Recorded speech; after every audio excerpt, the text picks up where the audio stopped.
It's the end of the Women in Business Dialogue Series 2025 here at the beautiful Lancaster City Hotel in Kumasi.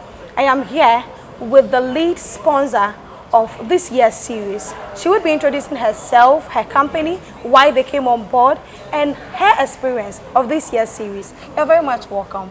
Thank you, Juliet. Kindly introduce yourself to us. I'm Regina Ofori, Head Marketing and Brand at Ecobank, Ghana. So this year, when B&FT presented the idea of the Women in Business Dialogue Series to us, clearly when we looked at what they sought to achieve, it aligned with the mission of our Elevate by Ecobank program. And given that that is our flagship program for women, we said, why not? This is what we are wanting to do. And so if we get a credible organization like B&FT leading this, then it was just right for us to join. And oh my word, it's been an amazing morning through to the afternoon. The energy, the enthusiasm the women brought to the room, it's been awesome. And for me, it clearly tells you what women, when we come together, we can achieve. The powerful women, the plethora of businesses they are into, from manufacturing to selling to catering.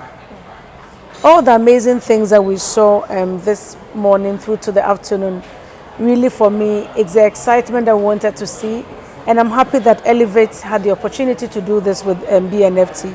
Clearly to showcase to the women what Elevate stands for and why we do this for them. Why we do this for them is their energy. It's the fact that the women businesses is not just empowering a woman, it's actually empowering families, generations, and for me, homes as well. Because it's important that women are not economically excluded and we actually support them to be independent. And so from our financial solutions we give them to the non-financial solutions we give them. Today we've seen it, and so we are happy that the women were also very receptive to the offers that we had for them. So it's been an exciting day, and we are glad that we got to do this together. All right. What have been some of your key highlights? We've had a thought-provoking panel. What have been some of your key highlights that you think those women-led businesses could employ to sustain their businesses? Well, for me, the lady Alberta in agribusiness, I think she was for me the reveal of the day, because she took agribusiness to another level that it was exciting listening to her, and the insight that she had, the knowledge. She's a rich source of knowledge when it comes to agribusiness. Beyond livestock, beyond crops, what else can you do? And the opportunities that she really laid bare, she threw a lot of opportunities on the table for all of us in the room. And for many young women who are in the rooms, that agribusiness is not just about the livestock or the crops. Even agri-photography, where today in the era of digital marketing, all these women in agribusiness are looking for professional footages for them to advertise. And it's an opportunity for young women to take that as well. And of course, I love Dr. Chinibua Kudria. I'm a marketer, so definitely I completely agreed with him. Some of the thoughts that he shared. You know, Dr. Chinibua talked about branding as a business, the importance of branding in managing a business. He talked about basic things like the colors and even the naming nomenclature. Was it's important to keep names that is very easy to mention. It's also very memorable as well. And he talked about, for me, the golden nuggets, right? Customer service, you know, the experience that we give to our customers. And he makes the point that your money is in the pockets of that customer. So it's important that you actually receive them well, you manage the conversation well, even when it's not going well, so that you can keep that business and you can keep repeat. And I'll not forget his mother's strategy, where the charcoal seller way back many years ago actually was giving incentives to the people that came to buy from him. So truly an amazing day where all of us, we've learned how to even market well, how to sell, how to receive people, and how to take care of ourselves, right? And I remember the health, we talked about health, how going in and out of doing business, important to also keep a community that supports you as a woman, but also take care of yourself as a woman so that you can sustainably manage the business and be here for the long time. So definitely an amazing day. We want to do this over and over and over, and the sights and scenes are memories that I'll carry with me for a very long time. I will let you tell us how women-led businesses can enroll on Elevate. But before that, financing has been a challenge for a lot of businesses. So let me know how businesses in general could better position themselves to get enough funding to scale up their businesses. I think we've talked about the basics, and I think for every business, not even just for women in businesses, it's important that we know your business, right? If you're doing a business, you go to anybody. If you come to Ecobank, we want to understand your business, we want to see what you do. And so for me, it's transparency of the business you're doing. Basic things like record keeping. How are you keeping your proceeds? The things that you buy, when you sell, where is the money? How are you accounting for all those monies? Those ones are baselines. Beyond that, then the other conversation that happens with the kind of business you're doing and therefore what kind of support that we can give you. But there's finance available, and we've said it this morning through the afternoon, that on Elevate, today we can give you as much as 750,000 Ghana cedis collateral free loan. 750,000. And at that level, we are not putting anything down. We are taking the risk and helping you to work with the money. Beyond that, if you want more than that, then we sit and look at your business and see how we're supporting you. Because really, we are a bank and we are here to support people and businesses with money. So the money is available. I think the work is for all businesses to be minded that the money we are giving you must be put to work. We must see the money in the business you're doing. And therefore, we need to see your business, understand that, and have transparency around the money when it comes in, what do you use it for and all that. Once you are that, we are good to go. The money will come to you. Sure. Thank you very much, Madam Regina, and thank you very much, Ecobank. We hope to see you join us on the next train in 2026 as we champion the cause for women-led businesses and inclusive economy. Thank you. It's still the Women in Business Dialogue series, and ladies and gentlemen, I'm here with the CEO of the Business and Financial Times, Ghana's leading business outlet or media, if you want to say. B&FT happens to be the brain behind the Women in Business Dialogue series, and this happens to be the second edition. I'm excited to be speaking to the CEO, Dr. Godwin Akwe, to tell us about why B&FT started the Women in Business Dialogue series. Dr. Akwe, how is your impression about today? It was fantastic. Great. One of the great events we've had so far. And anything woman, I'm passionate about it.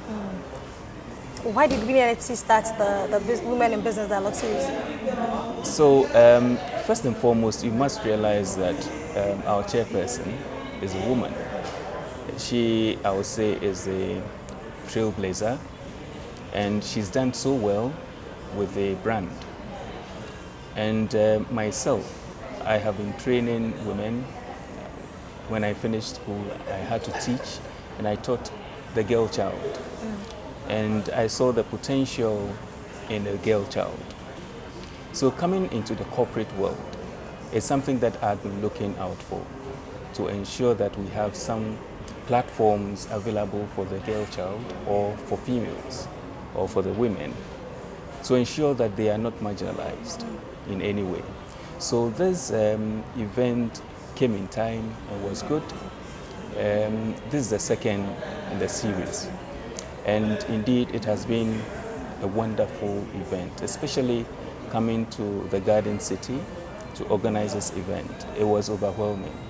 The content that came out there, the contributions, the participation, the energy, it was something else. We all really enjoyed it. Yeah, the energy, the passion was there. And we had a thought-provoking panel discussing key issues that could better position the women-led businesses. But as a country, how do we better position the women-led businesses so we ensure an inclusive economy?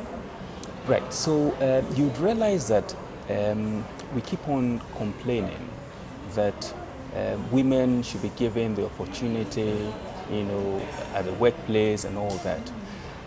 With my experience, women are versatile, they are resilient.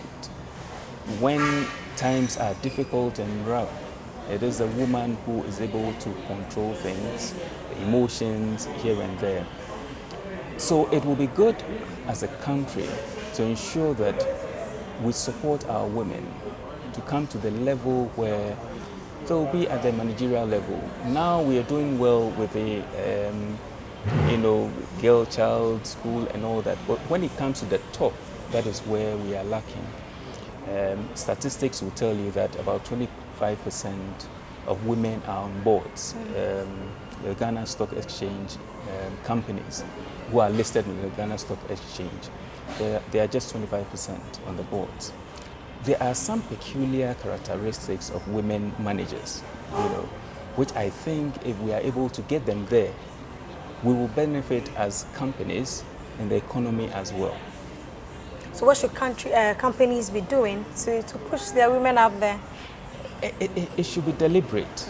There are some countries or even companies who have set quotas, ensure that women get the opportunity when there is interviews. So not just hiring women, but ensure that the women you put there are also worth their salt. To ensure that it encourages the young ones that are coming. So you don't want bad news for women that would discourage others. But you want those who are very good to be put up there so that they set the good examples and the standards for the young ones to come. And it's also good for us to encourage the young ones as well to take up responsibility. I mean, whether at school, wherever they get to, at that level, they should, compete for such responsible positions. And I'm sure in a few years to come, they will get out there. Finally, what words do you have for our sponsors? We actually supported this year's series. So we thank our sponsors and partners for the support they have given us. Without them, this event wouldn't have been successful. They contributed towards the financing of the event and also the personnel. You would realize that the resource persons, some of them came from our sponsors. And I can say that next year, if we go to them, they wouldn't say no because of the mileage and the success of the event. Sure. Ladies and gentlemen, next year promises to be massive. Thank you very much, Dr. Craig, for having a discussion with us on the Women in Business Dialogue series. Always a pleasure. Thank you.